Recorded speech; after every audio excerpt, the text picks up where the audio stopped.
기도하겠습니다.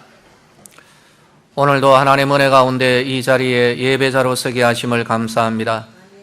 우리가 하나님께 영광을 돌린다 할지라도 하나님 앞에 그 영광이 얼마나 더 풍성해질 수 있겠습니까? 다만 하나님께서 저희들을 산제물로 받아주시고 은혜와 긍휼로 저희들을 붙들어 주심을 감사합니다.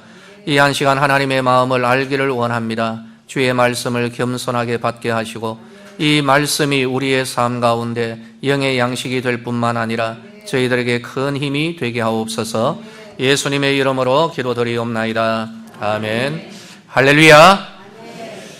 오늘도 우리 모든 성도님들 가운데 성령 하나님의 은혜가 강같이 흘러넘치기를 예수님의 이름으로 축복합니다. 오늘 본문은 사도행전의 키가 되는 예수님의 말씀입니다. 이 키라는 것은 사도행전의 모든 내용들을 열 수 있는 그런 핵심적 말씀이다라는 그러한 의미입니다. 특별히 사도행전 1장 8절의 말씀은 이 말씀 가운데 전도와 선교의 모든 내용을 담고 있습니다. 전도하고 선교한다라는 것은 불신자들에게 복음을 전하는 것을 뜻합니다. 그러나 특별히 전도라고 말할 때 국내에서 같은 문화권 안에 있는 우리 사람들에게 복음을 전할 때 우리가 전도한다라고 합니다. 하지만 우리가 선교를 한다라고 할 때는 의미가 조금 다릅니다. 선교는 다른 문화권에 가서 우리와는 다른 민족들을 대상으로 복음을 전하는 것, 이것을 선교라고 이렇게 전도와 선교를 구분해서 사용하고 있습니다. 오늘 읽은 본문 말씀에서는 예루살렘을 넘어 땅끝까지 이르러 내 복음의 증인이 되리라. 이 말씀은 유대인에게 있어서는 국내와 국외, 그러므로 전도와 선교를 다 포함하는 그러한 말씀으로 받을 수가 있습니다. 우리는 이 말씀을 예수님의 지상명령으로 부르고 있습니다. 왜냐하면 예수님의 모든 말씀이 다 중요합니다마는 그 가운데서도 예수님께서 성천하시기 곧 직전에, 그래서 그 삶을 마무리하면서 성천하시기 바로 그 직전 마지막으로 주셨던 말씀이고, 그리고 이 말씀에 따라서 우리는 예수님께서 기존에 주셨던 모든 말씀을 이해해 들어갈 수가 있기 때문입니다. 예배 시간입니다만은 좀 어수선해질 수도 있겠습니다만은 하나의 예를 한번 들어볼까요? 최 목사님, 저 성경책 한 권 빼가지고 가지고 오실래요? 지금 여러분 불안해하고 있습니다. 됐습니다. 가셔서 자리에 가셔가지고 들고 앉아 계시면 되겠습니다. 지금 하나의 이제 해프닝이죠, 그죠? 하나의 일이 있었습니다. 자, 지금 이 시점에서 제가 최 목사님한테 왜 성경책 안 가져옵니까? 제가 이렇게 말을 한다면은, 그리고 최 목사님이 성경책을 안 가지고 오고 있는 이것이 지금 잘하고 있습니까? 아니면은 이거는 못하고 있는 것입니까? 지금 봐요. 지금 벌써부터 이제 혼란의 영이 우리들 가운데 임하셔가지고, 저는 이렇게 생각합니다. 목사님, 성경책 좀 갖다 주실래요? 이것도 제가 했는 말이고, 이제는 그 성경책 가지고 앉아 계시기를 바랍니다. 이것도 제가 했는 말입니다. 이것이 꼭 적절하게 맞아 떨어지려는지는 모르겠습니다만은 목사님은 제가 했는 이 말에 그대로 따르고 있는 것입니다. 왜 그럴까요? 목사님은 저의 마지막 말에 이 말을 따르고 있는 것입니다. 성경책을 가져오라고 했지만은, 하지만 그 마지막으로 성경책 그냥 가지고 계시면 되겠습니다. 이 말을 따르고 있는 것입니다. 여러분, 제가 지금 이 말씀을 드리는 것은 사도행전 1장 8절을 설명하기 위해서입니다.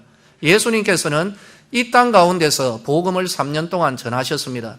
그런데 그 복음을 완전히 마무리하면서 성천하시기 직전에 마지막 말씀이 바로 오직 성령이 너희에게 임하시면은 너희가 권능을 받고, 그리고 예루살렘과 유대와 온 사마리아와 땅끝까지 이르러 내 복음의 증인이 되리라. 이 말씀을 주신 것입니다.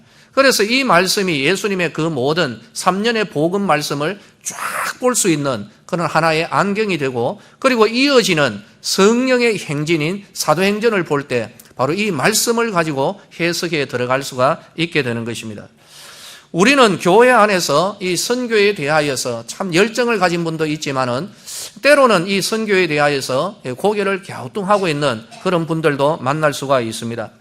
대표적인 그런 의문들이 한 두 가지로 그렇게 구분이 됩니다. 첫 번째는 우리나라도 복음화가 되지 않았는데, 심지어 우리가 사는 이 지역도 복음화되지 않았는데 굳이 우리가 외국에까지 가서 복음을 전할 이유가 있습니까? 참 일리가 있고 저도 한때 가졌던, 청년의 때에 가졌던 그러한 생각입니다. 두 번째로, 우리 교회도 지금 돌볼 때가 많고 재정적인 지출이 있어야 할 곳이 많은데 굳이 외국의 사람들에게, 우리가 알지도 못하는 사람들에게 그렇게까지 막대한 재정을 들이면서 굳이 선교를 해야만 됩니까? 우리 교회가 좀 더 튼튼해지고 난 뒤에 그때의 선교에 힘을 쓰는 것이 좋지 않겠습니까? 이렇게 생각을 하는 거죠. 여러분들은 과연 어떤 생각을 가지고 있습니까? 일리가 있다라고 저는 그렇게 생각을 합니다. 하지만 그럼에도 불구하고 선교를 하고 있는 이유가 과연 무엇일까? 우리는 이 이유를 찾아야 되는 겁니다. 대한민국이 아직 복음화되지 않았습니다. 또 내실을 기해야 되는, 우리 교회 안에도 내실을 기해야 하는 그런 영역과 부분들이 분명히 있습니다. 그럼에도 불구하고 모든 교회가 선교에 힘을 쓰고자 하는 그런 이유가 과연 무엇인가? 이미 말씀드린 대로 선교는 예수님의 마지막 명령, 그리고 가장 중요한 예수님의 지상 명령이기 때문인 것입니다. 우리는 여기에 대하여서 예수님의 말씀에 순종하고 있는 것입니다. 예루살렘 역시 예수님께서 그렇게 말씀을 전하셨고 예수님의 12제자의 근거지가 되었던 예루살렘 역시 복음화된 적은 결코 없었습니다. 대제사장들과 바리새인들은 오히려 교회와 성도들을 핍박했습니다. 예루살렘의 주민들은 오죽했으면 여러분 예수님을 십자가에 못 박혀 죽이는데 죽여라 죽여라고 그렇게 고함까지 질렀겠습니까? 하지만 예루살렘 교회는 이렇게 복음화되지 아니하였고 도리어 복음을 대적하는 사람들 틈에 둘러싸여 있었던 예루살렘 교회는 사마리아와 땅끝까지 복음을 전하는데 힘을 쓰는 그런 모습을 우리에게 보여주고 있습니다. 성령님은 오히려 이것이 미흡하다 여겨서 예루살렘 교회를 흔들어 버립니다. 흩어지게 만들었습니다. 그렇게 함으로써 복음을 열방으로 전하도록 우리 성령님께서 이끌어 가시는 것을 봅니다. 예수님이 다시 오시는 그날까지도 복음하는, 이 세상 복음하는 되지 않을 겁니다. 다만 복음은 다 증거되어집니다. 복음이 전해지는 것과 복음화되어지는 것, 이것은 다른 차원의 이야기입니다. 그러므로 우리는 열방의 교회는 복음을 전합니다. 다시 한번 말씀드릴까요? 그 이유는 이것도 저것도 아니라 예수님께서 그렇게 말씀하셨기 때문이고, 그리고 이 말씀이 가장 중요한 지상 명령이기 때문입니다. 우리는 이 명령에 따라야 하는 것이죠. 그리고 두 번째로 우리가 선교에 힘을 쓰는 그 이유는 우리는 복음의 빚을 지고 있는 그런 사람들이기 때문입니다. 여러분 혹시 빚을 지고 있는 분들이 있을는지 모르겠습니다. 우리나라 경제가 어렵고 해서 이렇게 저렇게 손을 벌려서 빚을 지고 있는데 그 빚은 갚아야 되지 않겠습니까? 이것이 우리에게 부담되지만은 그래도 반드시 갚아야 할 것입니다. 경제적인 빚뿐만 아니라 은혜의 또 사랑의 빚도 있는 것이죠. 저는 이것을 생각하면 꼭 떠오르는 한 장면이 있습니다. 저희 선친께서 소천을 하셨을 바로 그때입니다. 그때는 병원 장례식장이 아니고 저희 형님 집에서 이렇게 장례를 치루었습니다. 그 당시에는 그것이 우리들의 일반적 문화였죠. 사람의 손길이 참 많이 필요합니다. 오시는 문상온 이러한 분들에게 대접을 해야 되고, 그리고 밤새도록 머물러 주시는 분들이 있기 때문에 그분들에 대하여서도 이렇게 좀 이렇게 여러 가지로 먹거리라든지 또 다른 편의를 제공해 드려야 했습니다. 그때 참 기억에 남는 몇몇 분들이 있었습니다. 집에 가지 아니하고 사흘 동안 머무르며, 그리고 산소에까지 따라가서 여러 가지의 일들을 도와주셨던 그러한 분, 그분을 생각을 하는 거죠. 제가 이 교회에 부임을 했을 때입니다. 부임하고 난 뒤에 얼마 되지 않아서 그 가정에 아버님, 장로님께서 소천하셨다라는 그 이야기를 들었습니다. 제가 과연 어떻게 했을까요? 물론 이제 문상을 갔죠. 문상뿐만 아니라 거기 산소에까지 바로 거기에 선산에까지, 산 위에까지 올라가야 되는 곳입니다. 거기에까지 동행을 하는데 그날이 토요일이었습니다. 토요일 상당히 바쁜 날이죠. 하지만 그럼에도 불구하고 교회장으로 예배를, 발인 예배를 드리고 영구차를 대절해서 가는데, 영구차에 타서 제가 이런 말을 속으로 했습니다. 그 했던 말은 이것입니다. 아버지, 물론 제 선친입니다. 이미 하나님 품에 계시지만은, 아버지, 저 지금 아버지 빚 갚으러 갑니다. 바로 그것이었죠. 빚을 갚으러 가는 것이죠. 왜 그럴까요?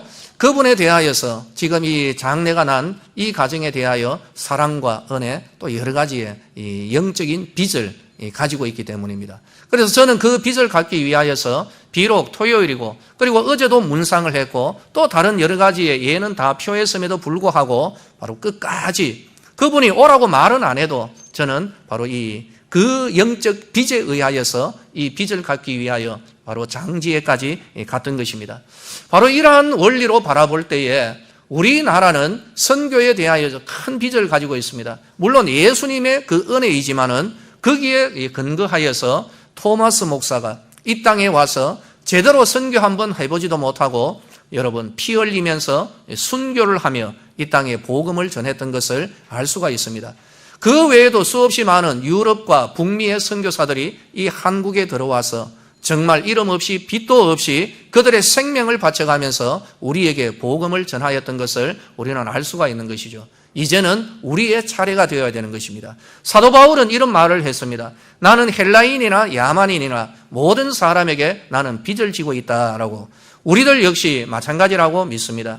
여러분, 이 땅에 복음을 전하였던 외국 선교사들, 그들을 우리가 잊을 수가 없는 것입니다. 이제 우리 이 한국의 교회도 은혜 가운데서 우리가 복음을 들고 스스로는 일어날 수 없고 스스로는 구원의 이 말씀을 들을 수 없는 그 지역으로 가서 우리가 복음을 전해야 되는 줄로 믿으시기를 예수님의 이름으로 축원합니다. 할렐루야. 우리가 선교를 하는 세 번째 이유가 있습니다. 여러분, 교회가 좀 튼튼하여지고 난 뒤에, 좀 더 힘을 얻고 난 뒤에 선교를 하면 좋지 않을까? 일리가 있습니다. 그런데 예수님께서 왜 이 말씀을 그렇게 단정적으로 어떻게 조건으로 우리에게 말씀하지 아니하고 모든 교회를 향하여 이 말씀을 주셨겠습니까? 선교하는 교회가 건강하여집니다. 선교하는 교회가 힘을 얻기 때문인 것이죠. 바로 이것이 우리는 경험을 통하여서 알 수가 있습니다. 연약한 교회, 내실을 기하여야 하는 그런 교회의 형편들을 외면하면서까지 예수님께서 이 명령을 주신 것이 아닙니다.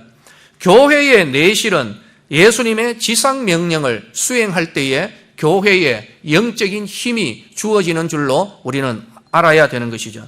자전거가 가장 안정된 시점은 구르고 있을 때입니다. 가만히 서 있을 때가 아니라 자전거의 그 본래의 사명, 기능을 수행하고 있을 때 자전거는 가장 안전한 것이죠. 교회 역시 주어진 사명을 감당하는 그때에 힘이 주어지고 탄탄하여진다라는 사실을 우리는 믿음으로 받아들여야 할 것입니다. 선교의 조건과 환경은 교회가 자립하고 재정적으로 풍부하고 인력이 충분히 동원될 바로 그때의 선교를 하는 것은 결코 아니라고 생각합니다. 예수님은 그렇게 말씀하신 적이 없기 때문입니다. 예수님은 오직 하나를 우리에게 제시하였습니다. 오직 성령이 임하시면 바로 이것이라는 거죠.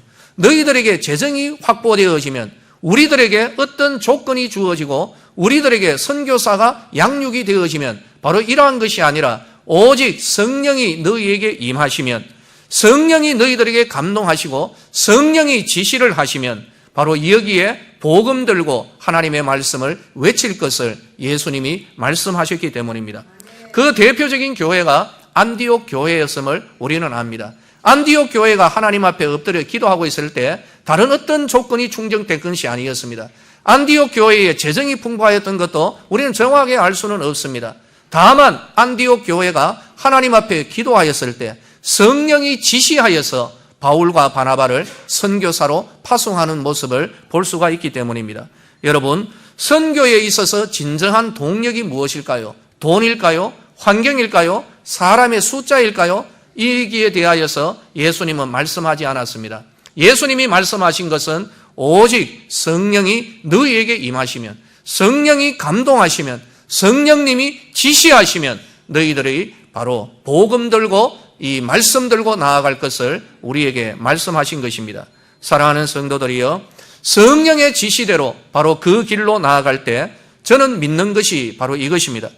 주의 말씀에 따라서, 성령의 감동 따라서 복음 들고 나아갈 때 여기에 재성이 확보되어질 것입니다. 그 길에 건강한 영적인 마인드가 형성되어지고 바로 그 길에 사람들이 함께 참여하는 역사가 일어나게 될 것입니다. 순서가 바로 되어야 됩니다. 오직 성령으로 무장되어 믿음으로 나아갈 때 필요한 여건과 환경들이 조성되어질 것입니다. 그 반대로 필요한 여러 가지의 환경, 여건들을 조성하려고 먼저 서둘게 될 때는 이것은 성령의 역사를 우리가 차단하는 바로 어리석은 행위가 될 것입니다. 이번에 캄보디아 방문, 그리고 집회, 여러 가지 계획했던 것, 오늘 제가 분수가 좀 되어야 될 것 같습니다. 뭐냐 하면은 사실 기대 이상의 그런 은혜가 있었습니다. 성과가 있었죠.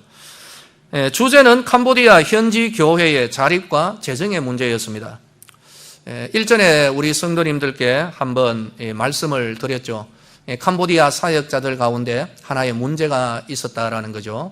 그래서 캄보디아 전체적으로 큰 문제가 되었던 사기 문제, 펀드, 투자, 그리고 부동산, 여기에 사역자들의 마음이 조금 살랑거렸던 그러한 것이 있습니다. 그렇기 때문에 여기에 대하여서 캄보디아 교회 사역자들을 대상으로 교회의 재정과 그리고 자립, 아울러서 또 여러 부분을 좀 다루는 그런 집회였습니다.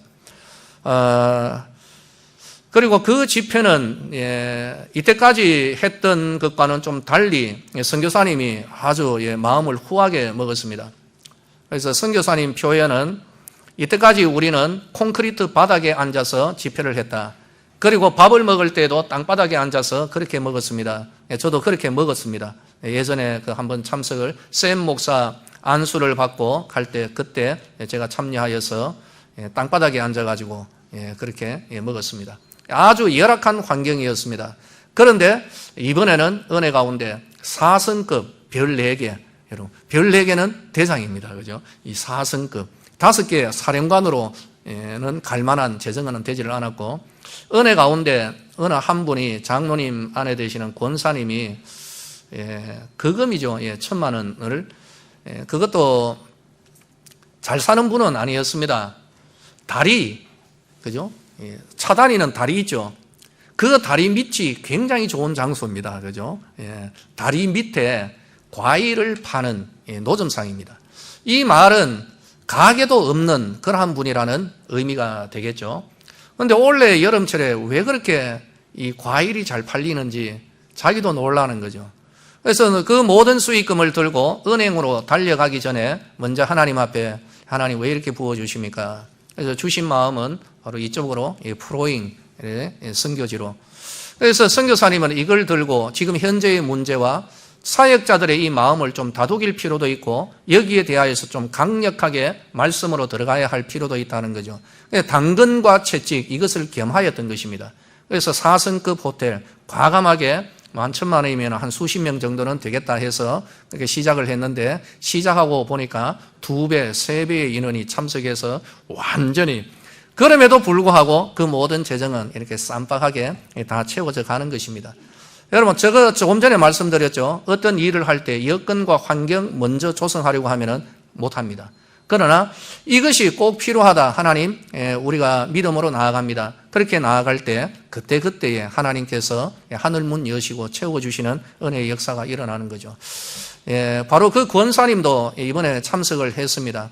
참 귀하다 싶지만은 아울러서 우리 교회 성도님들도 또 오르더라고요. 어떤 일이 있을 때 목걸이, 반지 이런 거 이거 다 빼가지고 하나님 앞에 드렸던 그러한 분도 기억이 나고, 또 우리 캄보디아 우리 끄렉 교회에 운동장 만들 때 참여 적지 않은, 그리고 끄렉 교회와 떠롱 교회 아이들을 위한 놀이시설, 그죠? 놀이터를 만들고, 또 우리 성도님들 참 이름 없이 빚도 없이 참 섬겨 주셨습니다. 저는 믿는 게 하나 있습니다. 여러분, 그분들에게 하나님께서 반드시 복을 주실 것입니다. 물질을 다스리는 권세를 그분들에게 하나님이 반드시 허락하시리라 저는 그렇게 믿습니다. 어쨌든 환경이 좋았다는 뜻입니다. 조금 뒤에 설명을 할 건데요. 사진이랑 이런 거 볼 때 제발 시험에 들지 마시기를 바랍니다. 엄청 좋은 데거든요. 속으로 이 캄보디아 사람들이 저런 데 사나, 만약에 그런 마음이 들면은 예수의 이름으로 그 마음 대적하시고 도리어 하나님 감사합니다. 저들에게, 저 사역자들에게, 그리고 가족들 다 모였습니다. 가족들까지 다 초청했습니다. 대단하죠, 그죠? 다 초청을 해서 방 전부 다 호텔방 다 주고 그렇게 했거든요. 여기 볼 때 우리의 마음에서 감사가 나와야 됩니다. 하나님 감사합니다. 하나님 감사합니다. 이 마음이 나와야 하지 않을까요? 할렐루야! 우리 마음에 이런 마음이 있어야 된다라고 저는 그렇게 생각합니다. 정말 얼마나 감사하든지. 그리고 여기 한 걸음 더 나아가서 여러분, 하나님께서 우리 성도님들 가운데도 이런 은혜의 통로로 하나님이 쓰시는 그런 은혜의 역사가 일어나게 되기를 예수님의 이름으로 축복합니다. 받을 만한 사람은 받으시기 바랍니다. 이 말씀 하나님께서 부어주실 줄로 저는 그렇게 믿습니다. 이번 집회는 사실상 저하고는 아무런 관련이 없습니다. 이번에 그 집회를 이렇게 주관하는 것은 이제 선교사님이지만 운영하는 것은 광주 지역의 목사님들의 연합이었습니다. 전라도 광주입니다. 제가 거기에 끼어들 여지가 전혀 없는 것이죠. 이번에 그분들과 좀 더 이렇게 자세하게 이야기도 좀 나누면서 했습니다. 그분들 역시 우리 교회와 비슷한 시점에 한 13년 동안 매년마다 KBS 그 신학교 사역과 또 사역자들을 위한 이런 집회, 바로 이런 사역을 13년 동안 매해마다 개최하고 거기에 대하여서 이 모든 것을 계획해서 이끌어 오시는 바로 그러한 분들입니다. 이번에도 여기에 대하여 재정, 자립 이걸 가지고 나름대로의 계획을 이미 다 세워놓은 그런 상태입니다. 저는 그 집회에 함께할 마음도 생길 수가 없고 그 집회를 주관하는 분들도 저를 받아줄 이유가 없습니다. 괜히 경상도 목사 한 명 툭 넣어놨다가는 언바란스가 나고 또 자기들이 생각하는 것과 또 전혀 다른 방향으로 나아갈 수가 있기 때문입니다. 하지만은 하나님의 역사는 달리 이렇게 형성되어 가는 것이죠. 현지 사역자들에게 나타난 문제점들을 제가 한승호 선교사한테 들었을 때 하나님 거기에 대한 대비책으로 집회를 연다라는 그런 말은 들었을 때 내가 한번 갔으면 좋겠다. 하나님 그 길이 좀 열려지면 좋겠습니다 하는 그런 마음이 강하게 일어났습니다. 그리고 그 길이 활짝 열려버리는 거죠. 한승호 선교사님 역시 목사님 함께 하십시다. 그리고 광주 지역에 그쪽에 연락이 되어가지고 그렇다면은 목사님이 첫 설교 스타트를 끊으라라고 해서 저에게 그 시간이 주어졌습니다. 시간도 좀 많이 할당을 받았습니다. 그렇게 된 거는 저는 결론적으로는 하나님께서 이끄셨다라는 것이고 그리고 하나님께서 우리 교회의 선교 정책과 선교의 흐름 물론 실패도 엄청 많았습니다.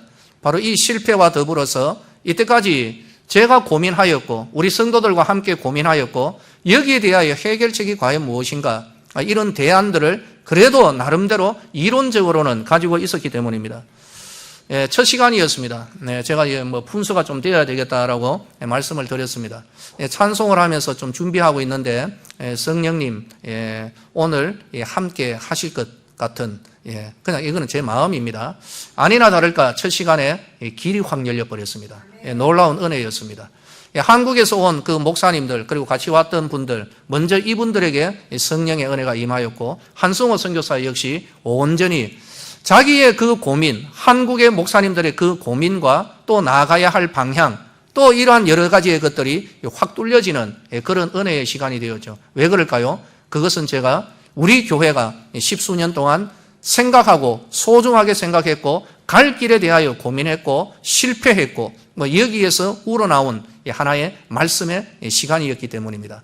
그래서 참 귀하고 복된 시간이었고 이어지는 그러한 시간도 첫 시간에 하나의 길이 잡혀졌습니다. 하나의 길이 그렇게 확 뚫려진 거죠. 그리고 거기에 의하여서 계속해서 이어지는 목사님들의 메시지 역시 살아있었고 이들 사역자들에게 참 귀한 은혜의 도전이 되는 그런 시간이었다라고 생각합니다. 결론은 이겁니다. 하나님이 하셨구나. 내가 올 자리가 아닌데 하나님이 마음을 주셨고 길을 열어주셨고, 그리고 이어지는 목사님들의 모습을 볼 때 이분들에게서 성령님이 역사하시는 것을 감지할 수가 있었던 것입니다. 할렐루야. 참 감사합니다. 우리 교회도 이번에 저도 또 다른 이런저런 생각들을 한번 해봤습니다. 저는 늘 가지고 있는 고민이 끄렉과 이 깜뽕섬 이 두 지역의 거리 때문에 참 많은 고민을 했습니다. 그래서 우리 권사님들, 우리 장로님들 이렇게 끄렉 지역으로 가면은 거기에서 한 주간 있다가 오면 사실 병날 수 있습니다. 진짜. 그리고 또 그곳은 다른 어떤 좀 둘러볼 만한 그런 곳이 없습니다. 일생에 있어서 외국 한번 나가시는데 그래도 좀 좋은 것을, 그래서 저기 깜봉섬으로 가면은요, 빨리 달리면 8시간, 버스 타고 가면 10시간입니다. 가시면서 여러분 굉장히 힘듭니다. 가면 병이 날 수가 있습니다. 그래서 이러한 고민들이 참 많이 있었는데 어느 한쪽은 과감하게 내려놓고 선교지로 좀 가야 될 것 같고요. 섬기는 사람들의 모습을 봤습니다. 이분들은 다른 것이 아니고 집회하는 동안에 중보 기도로 그 옆에서 기도하고 있습니다.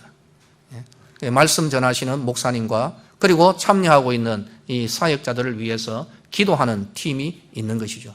그리고 거기에 자기 돈 100만 원씩 그렇게 드리면서 와서 무엇을 하는지 아십니까? 땀 흘려가지고 이들 사역자들의 뒷수발을 덜고, 당신네들은 세미나 참석하고 우리는 밥을 한다. 그리고 이렇게 땀 흘려가지고 수고하고 헌신하는 이런 분들에 의하여서 성령의 이 집회가 유지가 되어지는 것이죠. 바라기는 우리 성도들 가운데서 우리 교회도 여러분 끄렉 지역도 하지만은 언젠가 한번 참 귀한 은혜의 자리가 마련되어질 때 우리가 모든 것 다 내려놓아 버리고 하나님께서 쓰시는 그런 한 주간으로 우리의 삶을, 우리의 물질을 드릴 수 있는 은혜의 시기가 오게 되기를 예수님의 이름으로 축원합니다. 오늘 말씀은 바로 이것입니다. 특별히 캄보디아의 그런 사역자들에게 참 재정적인 문제에 있어서도 이어지는 목사님들이 깊게 찔렀습니다. 완전 칼처럼 찌르면서 교회 재정 잘못 쓰면은 이런 말씀도 하시더라고요. 교회 재정 너희들 엉뚱하게 쓰면은 암 걸린다라는 이런 말씀. 캄보디아 사역자들이요 순진해요, 여러분. 우리 한국 사역자들하고는 조금 다릅니다. 한국 사역자들은 좀 세련된 면은 있지만은 조금 뻔뻔스러운 그런 면도 있고 양심이 조금 무뎌져 있는. 그런데 캄보디아 사역자들은요 어리숙하지만은 순수합니다. 아직까지 깨끗해요. 이 말씀이 그들 가운데서, 이 말씀이 전거되어질 때 이렇게 제가 이렇게 둘러보니까 얼굴이 사색이 되어가는 사람도 있고 어떤 사람은 환하게, 그리고 또 간증을 하는 목회자들도 말씀 이후에 터져나오는 간증이 있죠. 어떤 한 목회자는 제가 이름은 좀 밝히기가 좀 그렇습니다. 관련이 있는 주변에 교회와 좀 관련이 있는 그런 사람인데 나와서 솔직히 이야기하더라고요. 저는 헌금하지 않았습니다. 목사예요. 현지 사역자 목사입니다. 저 헌금하지 않았습니다. 그런데 어느 시점에 성령님께서 마음을 주셔서 제가 헌금을 하기 시작했습니다. 저희 가족이 헌금하기 시작했습니다. 그러니 성도들이 따라서 헌금을 드리기를 시작했습니다. 요즘 저희 교회 재정 조금 괜찮아졌습니다. 제가 잘못했습니다. 또 어떤 한 분이 터져 나옵니다. 내가 도둑놈이었습니다. 예전에 직장 생활을 할 때에, 이거는 한국군입니다. 이름은 내가 못 밝힙니다. 한 돈 100만 원 제가 슬쩍 했습니다. 이러한 것들, 은혜가 아니죠. 이거는 자신의 연약한 점들을 고백하면서 나아가는 것이죠. 교회 재정과 자립 이 관련에 있어서 저는 이렇게 생각합니다. 캄보디아 지금 현지 교회 경제력이 좀 올라가고는 있어요. 아무리 올라가도 여러분 헌금 잘 안 드릴 겁니다. 그러나 무엇인가 이들에게 동력이 주어질 때 그 동력은 저는 이 캄보디아의 사람 끄렉 교회라 뜨롱 교회도 저는 선교라고 봅니다. 이들이 열악한 가운데 비록 재정적으로 자립하고 있지 못하지만은 그 가운데서라도 자기들보다 어려운 교회를 돌보고 자기들보다 더 힘든 그런 나라, 미얀마라든지 라오스라든지 여기에 대하여서 복음 전하려는 그런 열정이 있고 바로 이 메시지가 성도들한테 들어갈 때 여기에 하나님의 역사가 일어나고 교회가 자립할 수 있는 그런 은혜의 길이 열려지리라 저는 그렇게 확신합니다. 다음 기회에 있을 때 저는 이 말씀, 이 메시지를 들고 이들 사역자들 가운데 아마 서게 될 것입니다. 말씀을 맺도록 합니다. 우리 서대구의 성도들이여, 우리가 왜 선교를 합니까? 세 가지입니다. 예수님의 지상명령입니다. 우리가 영적인 빚을 갚는 것입니다. 선교는 우리가 건강하여지고 은혜를 받는 그러한 길인 줄로 믿으시기를 예수님의 이름으로 축원합니다. 기도하겠습니다. 하나님 은혜를 감사합니다. 우리가 선교를 왜 하는가? 선교는 예수님의 지상명령이기 때문입니다. 우리 서대구 교회가 선교하는 교회로 하나님께서 불러주셨사오니 아버지여 이 명령 온전히 수행하며 나아가게 하시고 우리 모든 성도들이 선교에 대하여서 다시 한번 귀한 마음 가지도록 하나님 도와주시옵소서. 예수님의 이름으로 기도드리옵나이다. 아멘.